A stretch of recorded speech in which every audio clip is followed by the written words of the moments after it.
Hi everybody, this is Marty and welcome back to another Quilling time. If you're new here, welcome, and for today's video we will be doing something new to me, which is paint by number. This is a Reset Night painting that I bought in SM department store. This is called Art Therapy. I badly need this. So I will be doing this every weekend because my schedule is a little so hectic. So I will show you what is inside, like so. This is the printed canvas where we could see our guides. Those are the lines and the numbers that we will follow, and at the back you will also see in the package that we have the ink, the guide, and our brushes. So let me just open this for you. And if you're like me and you're not really familiar with different brushes, I am really dumbfounded by these brushes. Why do I need 3 brushes? Well, anyway, I will find out soon. As you can see, also we have here the screws and the hooks that we will be using if we will finish this painting, and it will turn out not as a disaster.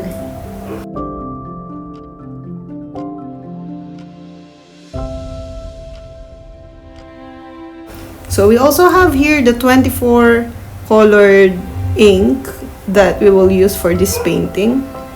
I just hope this will not really turn into a disaster. But I don't have high hopes.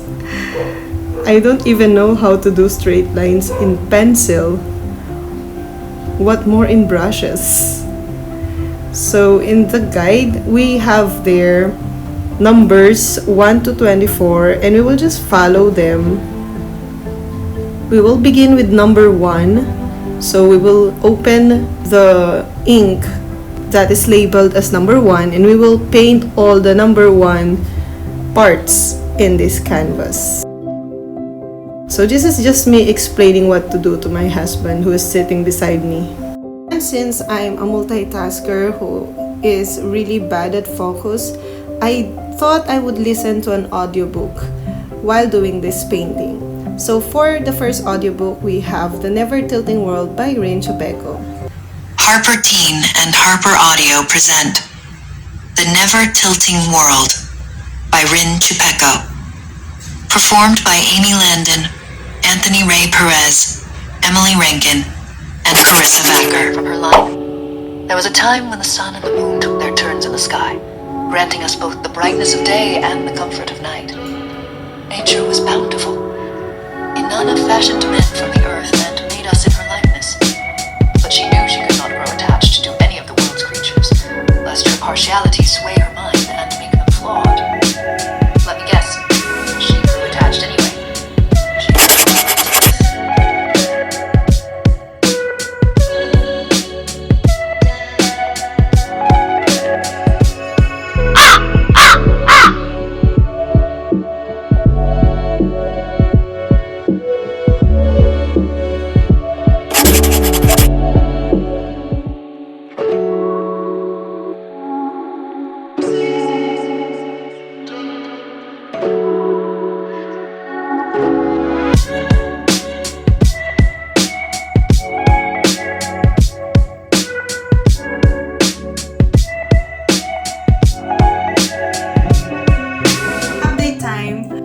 Chapter 7 of 32 chapters of The Never Tilting World by Chopaco, and I'm really engrossed in this story. I love the world building.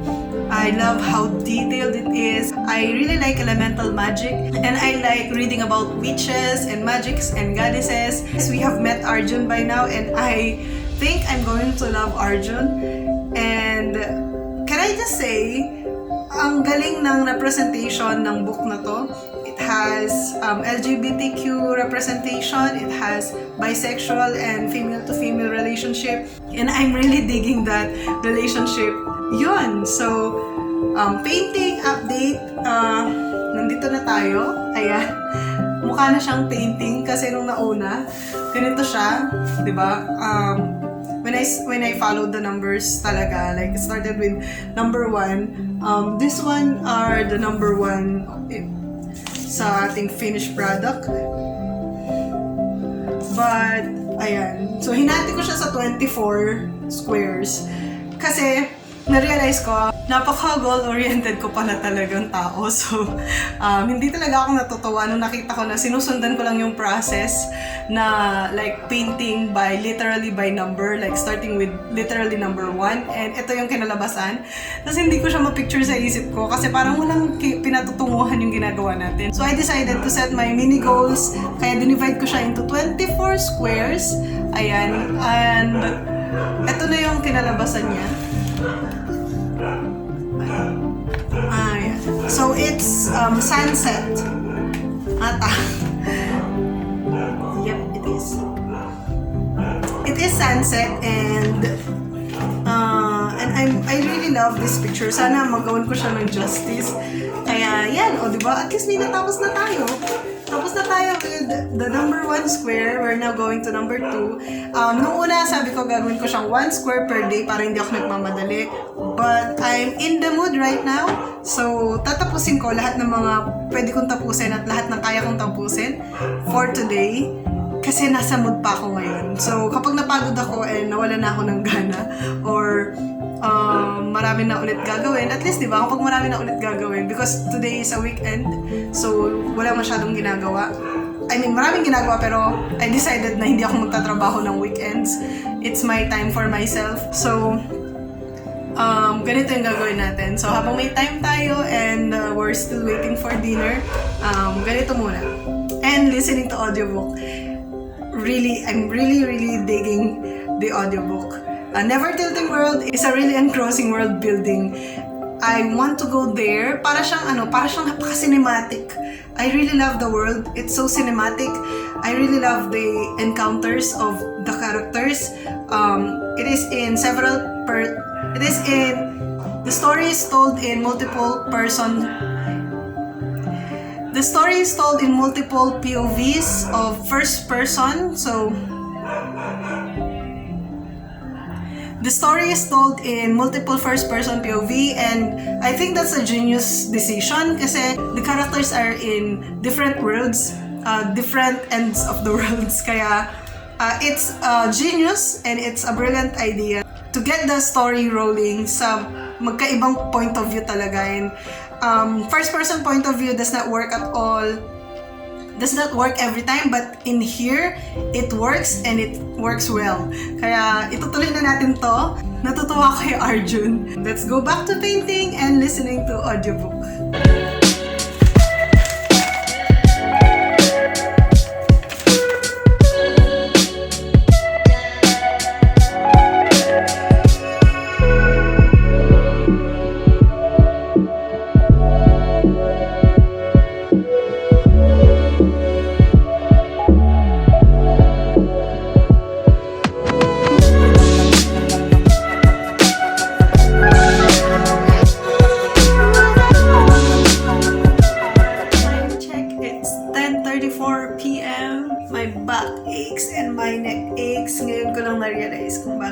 Kailangan ng easel kapag nagpe-paint.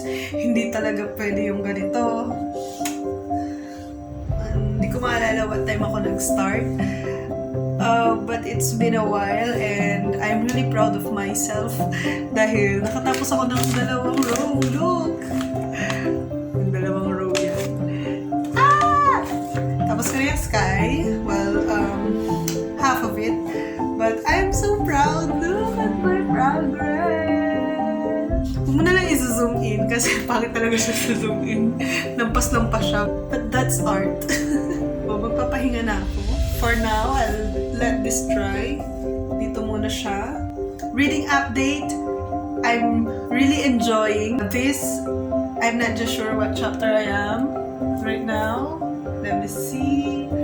I'm on chapter 11, but chapters kasi sa Scribd, hindi siya talaga nagfa-follow dun sa chapter ng book. 1 chapter ahead ata yung nasa Scribd kasi yung pagkakaputol-putol ng mga clips ng audiobook. But then, I'm halfway through chapter 11. Siguro chapter 10 na to, and I'm really enjoying and meeting a lot of characters, and yung mga characters meeting each other. Yung adventures ni Hades sa desert with Arjun. I'm rooting for them. And yung mga adventures ni Odessa and Lan at sea gives me some One Piece vibe. Siguro tatapusin ko muna itong chapter na to, and then I'll sleep na and continue this tomorrow. Bye!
I have finished listening to the audiobook of The Never Tilting World, and so excited for the sequel! You'll just hear my thoughts on the wrap-up of this video, but just so you know, I really enjoyed the story. It's so impressive, and I like every bit of it. Also, magpapahinga na muna ako kasi sobrang sakit na ng kamay ko. Ang hirap kaya mag-brush ng ganito kaliit. So, I'll show you my progress bago tayo matulog.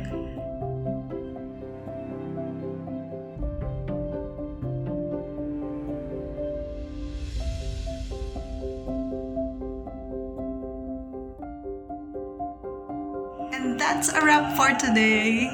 Good night! Good morning! It's the next day. So for today, we will try to finish our painting, Paris at Night. And since we have finished our first audiobook for this vlog, which is The Never Tilting World by Chopaco, we will be reading again The Everlasting Nora by Cruz, because we were invited by Kat of her bookish site to co-host a live book discussion of that book for this month. And the live show would be on Feb 6. Wala pang time as of now, but this is for certain. The live show will come first. You will be watching the live show first before I could even upload this video, because I have a lot of work in progress videos. And I don't have much time to edit. This video is a lot quieter than I planned, and I hope you're still here.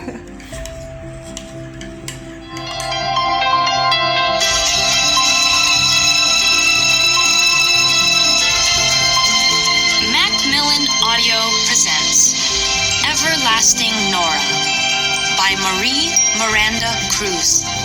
Read for you by Amy Lynn Abalera.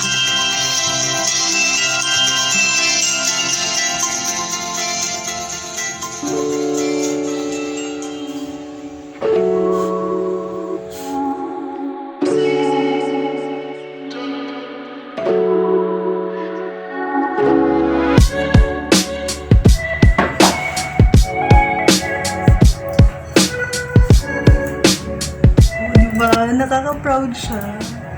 Pero ito na yung pinaka-easy na part, kasi malalaki pa yung mga parts niya. Dito banda, maliliit na sila. Sobrang details.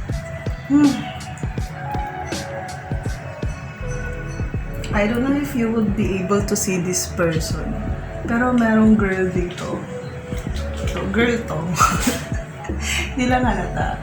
Pero sana maging halata siya. Kasi dati, akala ko yung Eiffel Tower, hindi siya magiging obvious. But then, obvious naman siya sa malayo. Sabi sa'yo, maganda siya sa malayo, huwag na lang lalapit. So, yun. Let's wash first our brush.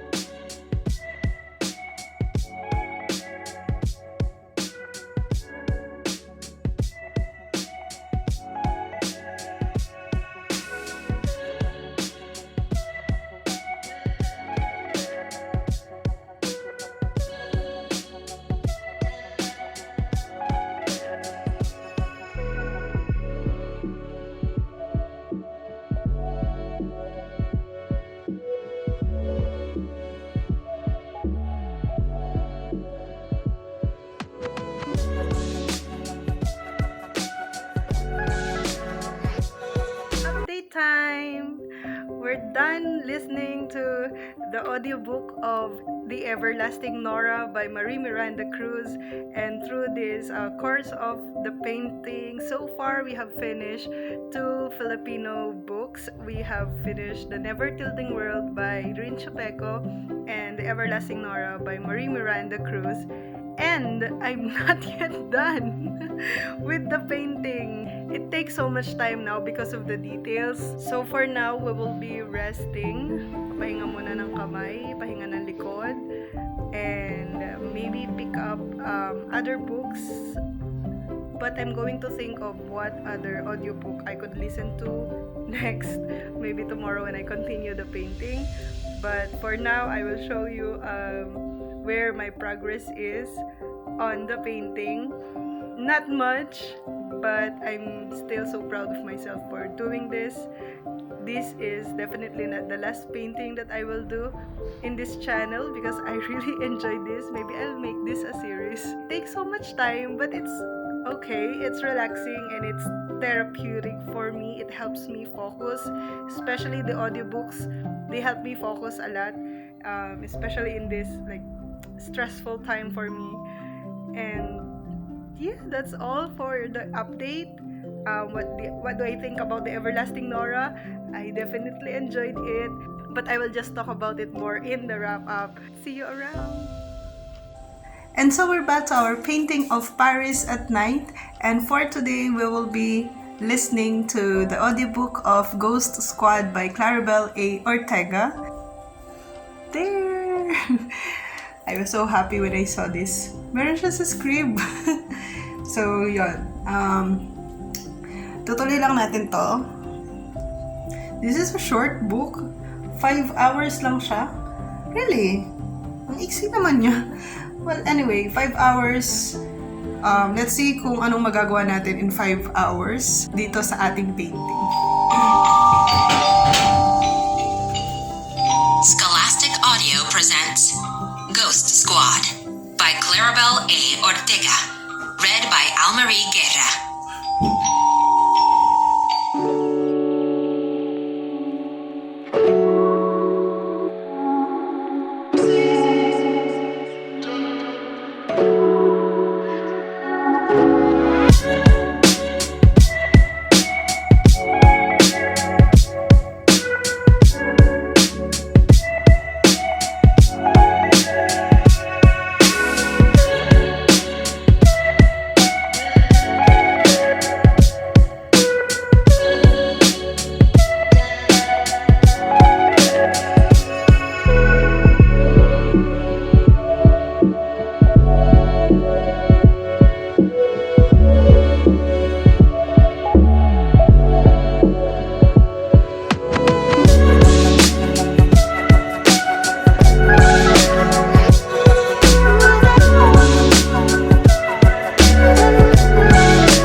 Paris at Night paint. Ayan, aaninag na natin yung lady in the middle.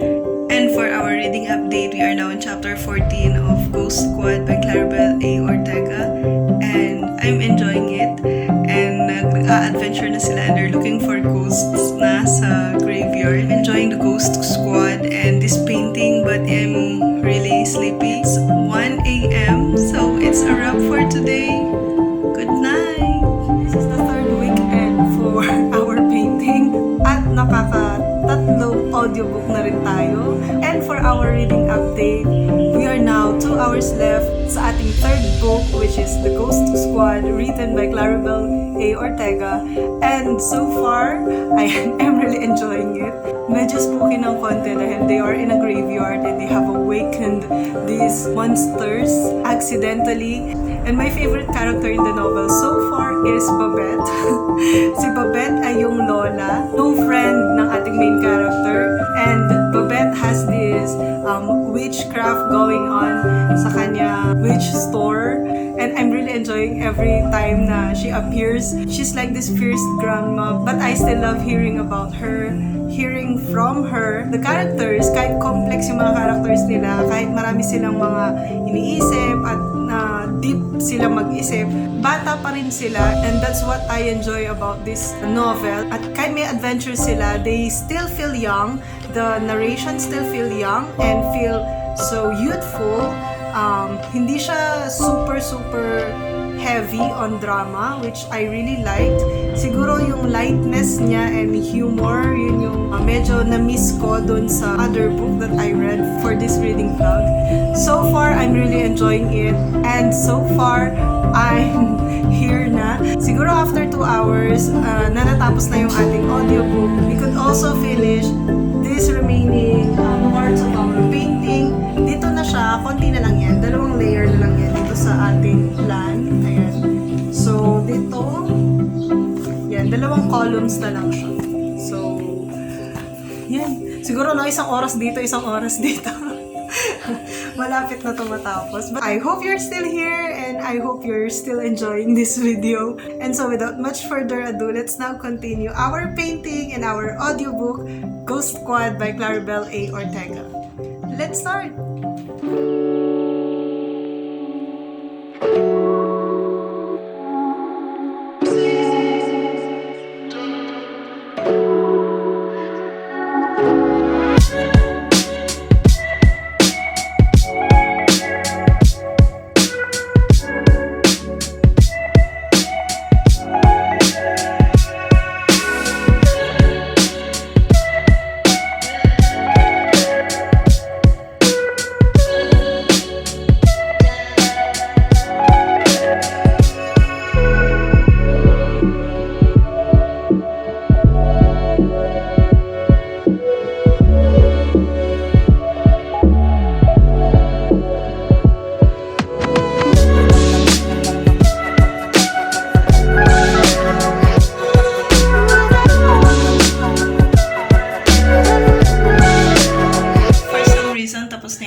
Pero hindi pa tayo tapos sa painting na to. But 2 window na lang sila. Medyo detail lang ng konti. So we will just listen to some Hamilton because this setting reminds me of Thomas Jefferson, Act 2. What did I miss? We'll start there, tapos ituloy-tuloy natin kung hanggang saan tayo music na naman matatapos. Because whenever I listen to Hamilton, bumibilis bigla yung trabaho ko. So we will just listen to some Hamilton and try our best to finish this before Act 2 ends.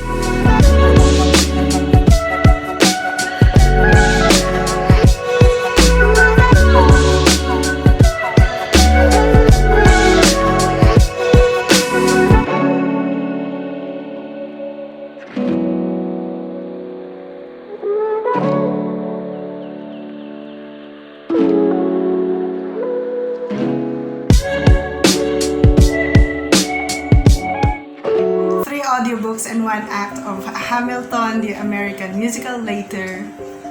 Ta-da! Cute, di ba? Let's just do the wrap up tomorrow. Good night!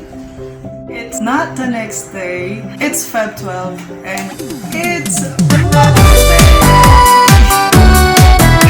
I'm 28 na and still a happy kid. Going back to our painting, ayan, and siya. Nakaka-proud naman siya, no? Hindi talaga ako nagpa-painting. And I don't even know how to use brush. Kahit nga yung mga makeup brushes, di ko alam pinagkaiba nila. But napagtagumpayan natin tong painting na to and I'm really so proud of this. Kahit ganyan lang yan. Tingnan natin siya ilapit. Maganda siya sa malayo. This painting is called Paris at Night, where we will see the setting of the sun and nagsisimula na yung mga lights in the neighborhood. Dahil nga, di ba, Paris is the city of lights. This is definitely not the last painting that I will do. Maghahanap ako ng ibang design. So much gratitude goes to the ones who invented paint by color. Nakatulong ka talaga sa mga tulad namin. Thank you sa kung sino man naka-invento nito. Sana mag-design pa kayo ng marami pang mga designs ng paint by number. Kahit technically hindi ko naman talaga siya ginawa by number. Dahil hindi ako natutuwa dahil hindi ko agad nakikita yung result nung ginagawa ko. So that's enough for the painting. Let's now wrap up our thoughts on the 3 audiobooks that we listened to while we're doing this painting. The first book that we listened to and really loved and enjoyed is The Never Tilting World by Chopaco. Ito talaga yung book na pinaka-favorite ko among the 3 books. And that's because of my bias. That's because I really love fantasy novels. And this really feels like the kind of fantasy novel that I like and root for. Sa mga hindi pa nakakaalam ng kwento ng The Never Tilting World, The Never Tilting World is a story of when Earth stopped in rotating sa kanyang axis and therefore nagkaroon ng dalawang divide, which is the hot, dry part na nakaharap sa araw tapos merong cold night na nakatago na sa araw. Kasi hindi na nag-rotate yung Earth. So wala nang day and night na rotation.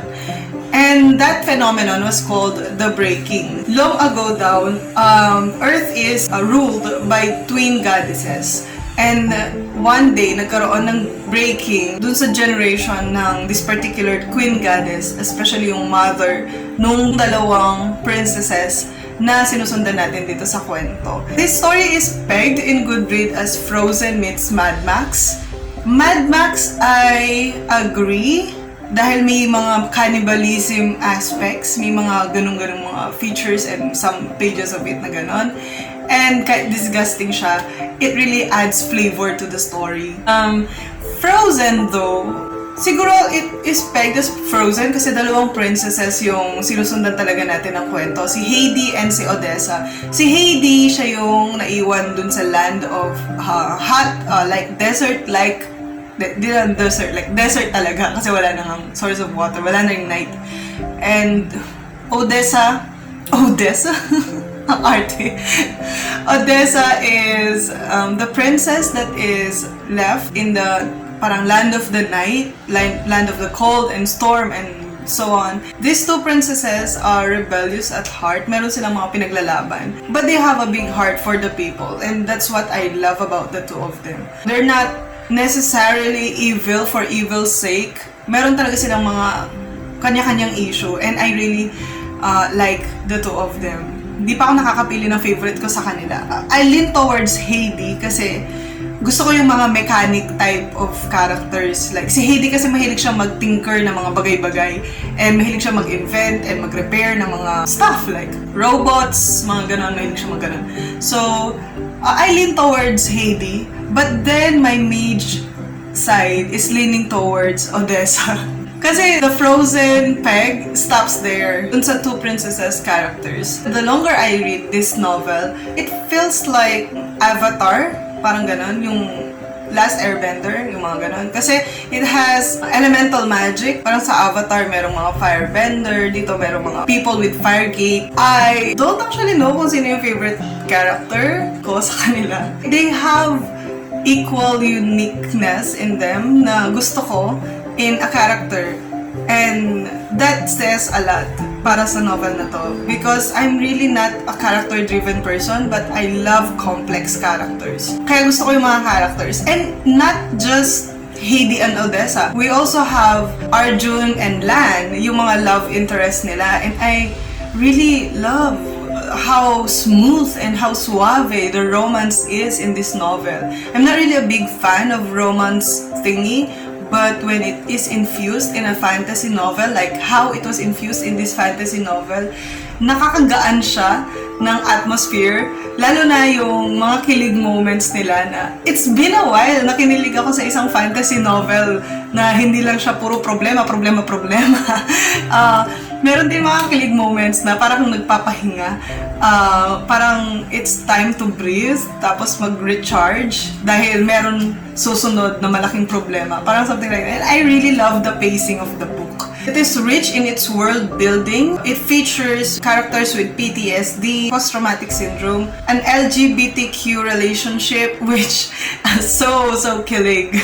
We also have a person with disability dahil si Arjun ay isang amputee, so naputol na yung isang kamay niya. But he's a gunslinger. So cool, di ba? Last year, since I read a lot of like so audiobook, I began actually to think na baka hindi para sa akin talaga yung audiobook kasi parang hindi ako nag-e-enjoy. But then, nung napakinggan ko na itong The Never Tilting World, I realized na it's not the audiobook. It's the book itself pala that is lacking.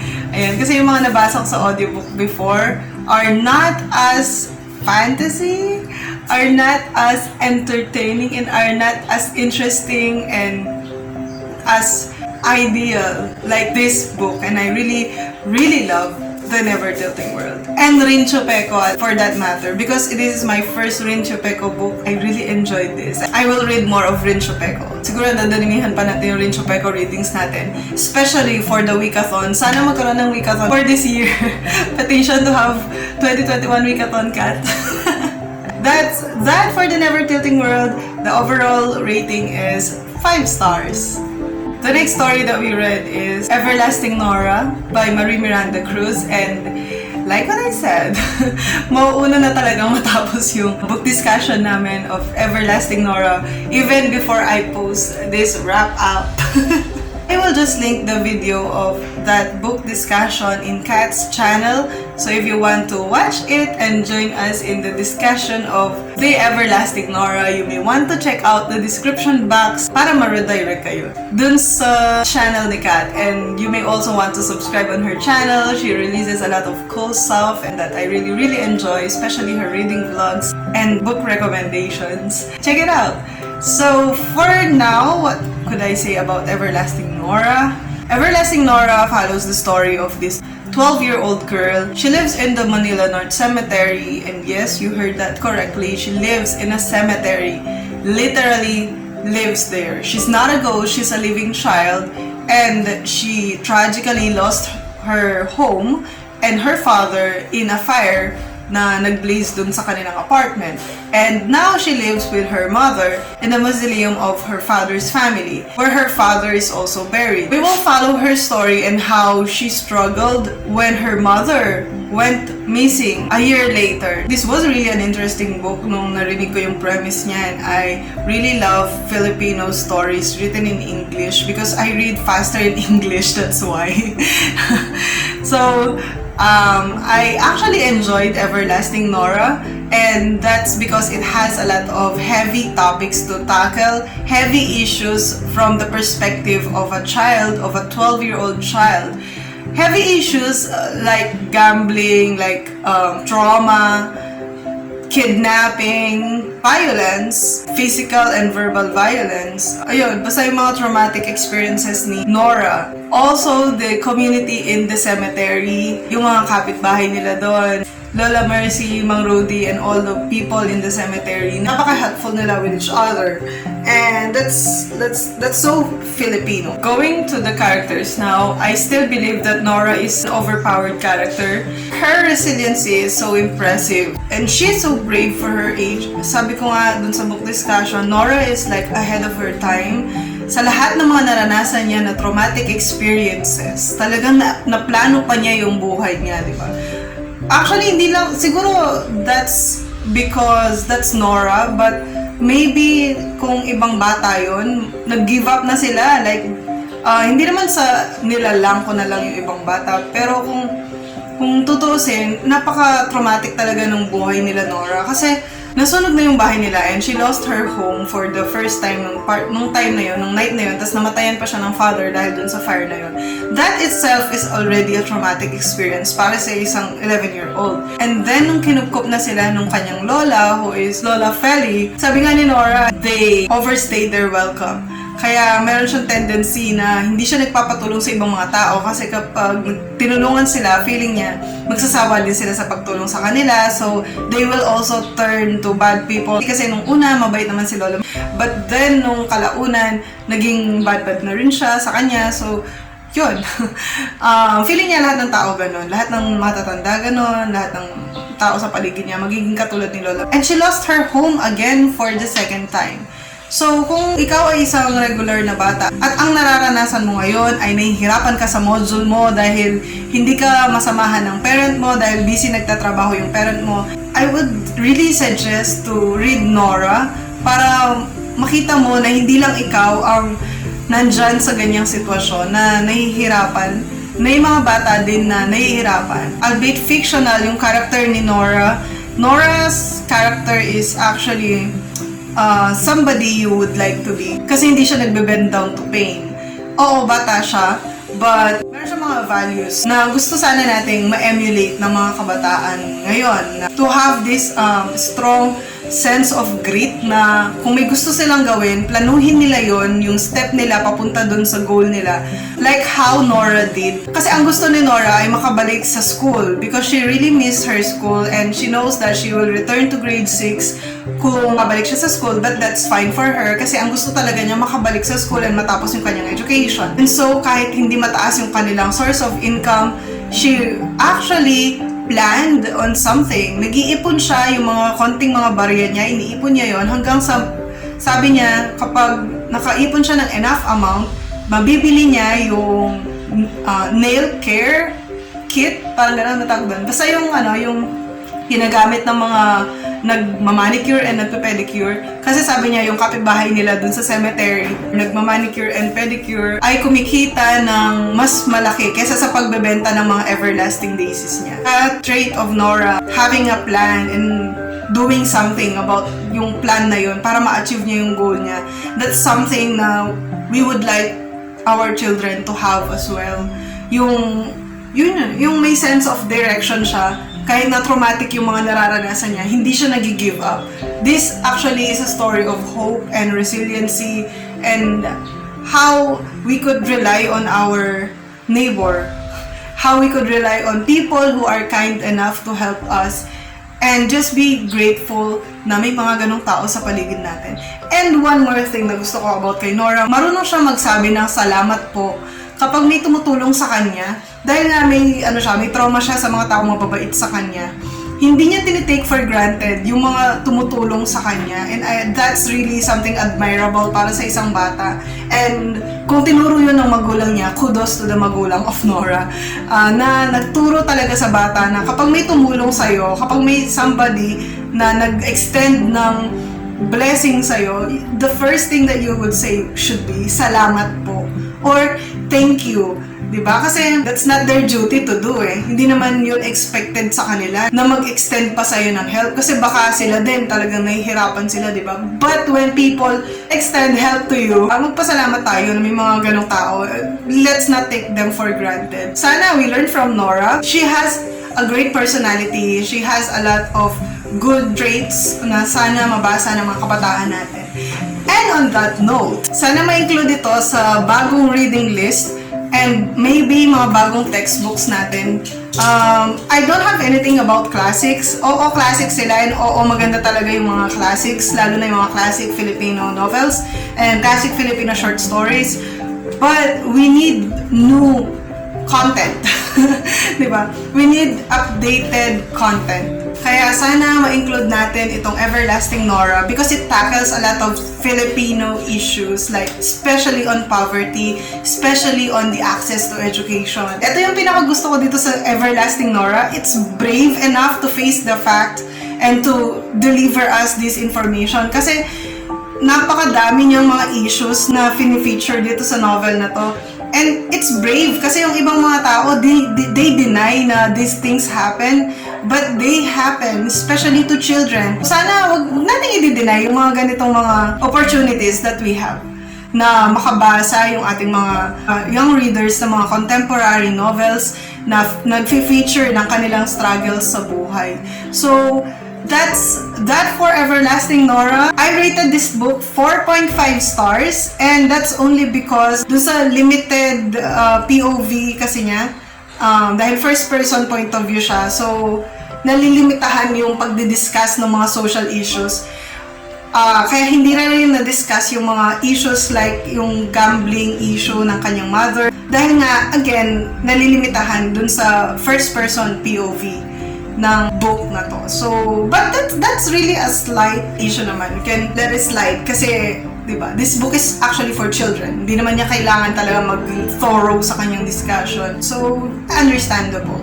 So, 4.5 stars. The last book that we read via audiobook while painting this gorgeous painting over here is The Ghost Squad by Claribel A. Ortega.